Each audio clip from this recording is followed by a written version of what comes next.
seem to have enough places for children locally to Bishop Stortford. Turning specifically to this application, Chairman, the officers have gone into great detail and have concluded that it should be refused for two good reasons. Namely, the proposals are clearly contrary to our green belt and environmental policies, and officers have data regarding the impact of aircraft noise, its issues having been contained in the presentation by Mr. Peachy.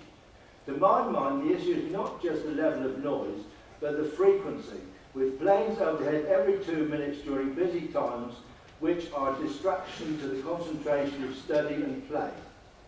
Chairman, there are a number of minor issues I would wish to draw mention's attention to, but in view of the officer's recommendation, with which I agree, I will not do so now, but would wish to address them later if any change in the recommendation is likely.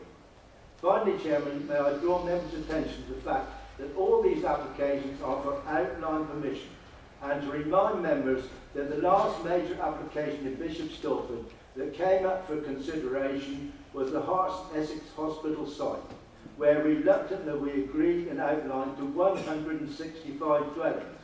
But as it's possible, when the applicant came forward with the final application, the numbers were close to 300 dwellings. If this happened on the 4 further applications to be considered, the town would have to absorb a further 1,255 dwellings, which in my opinion, the town infrastructure cannot absorb. I am happy to move the recommendation. Thank you, Chair.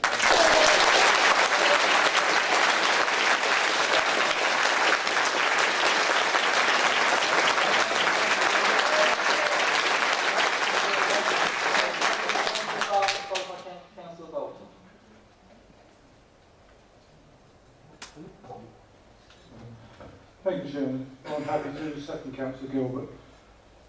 Having received an enormous correspondence, I think the most I've ever received on any planning application, and I've been on the planning committee for 25 years,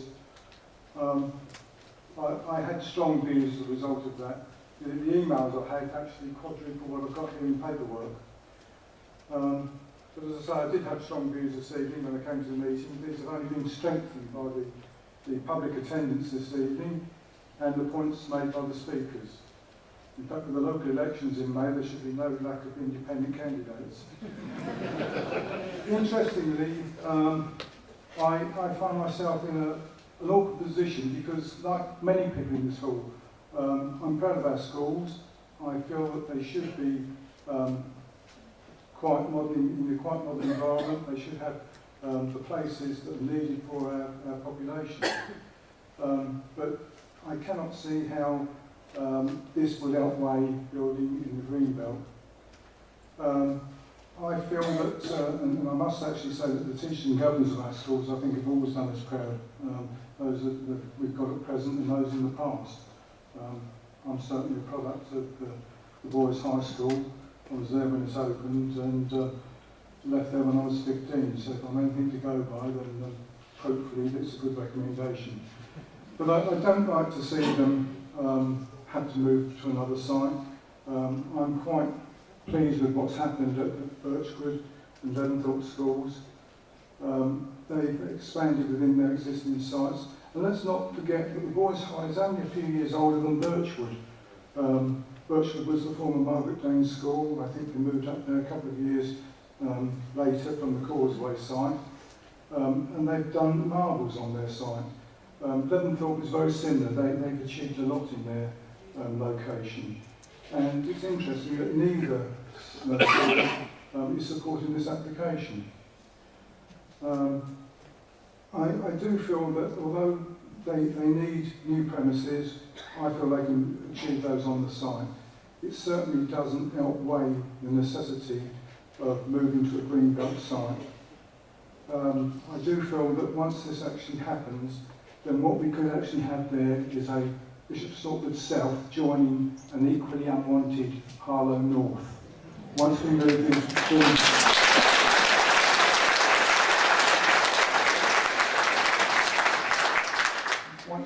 the greenbelt areas that we as councillors, both on the town and district, have preserved for years, it's not right that we should actually allow them to go and open up the floodgates. and I think that is more important than the educational needs that I feel can be achieved in the existing sites.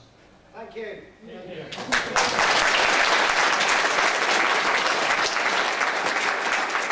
I now claim that the town's road network cannot possibly sustain an educational centre of the size proposed, either in public or parental transport at that location.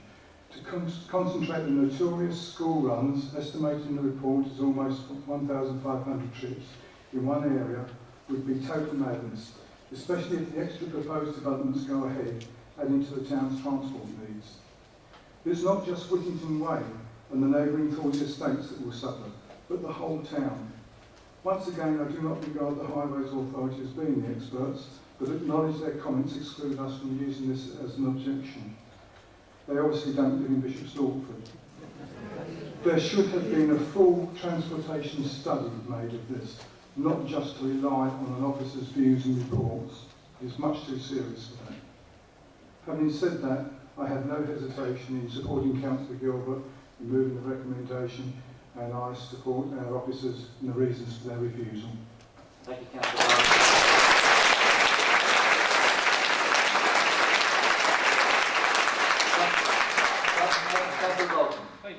This is the one application that This is the one application that happens to be in my ward.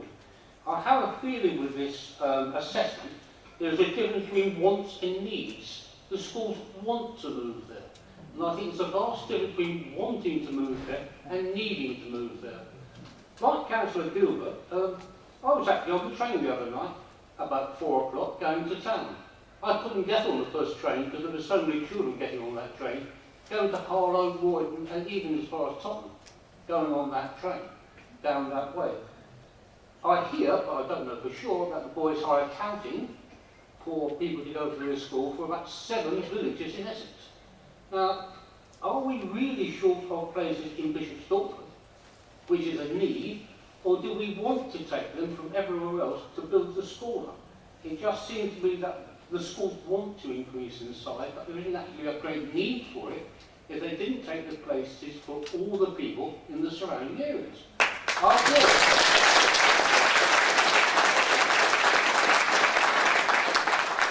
If the county council have done all they say they have about looking for the need, they haven't considered building in Essex. The only place they've considered building is in Bishop Stortford South. Now, what worries me about this, and this has always worried me since that bypass was put in, that one day somebody will come along and say the green belt is the bypass. That's always worried me, and the longer we can stay away from anything on green belt, up to the bypass, the better. This site only covers half, or this application only covers half the site, half the green belt there. You're not telling me that once this goes through, that somebody else, countryside, might come along and want the other piece of houses.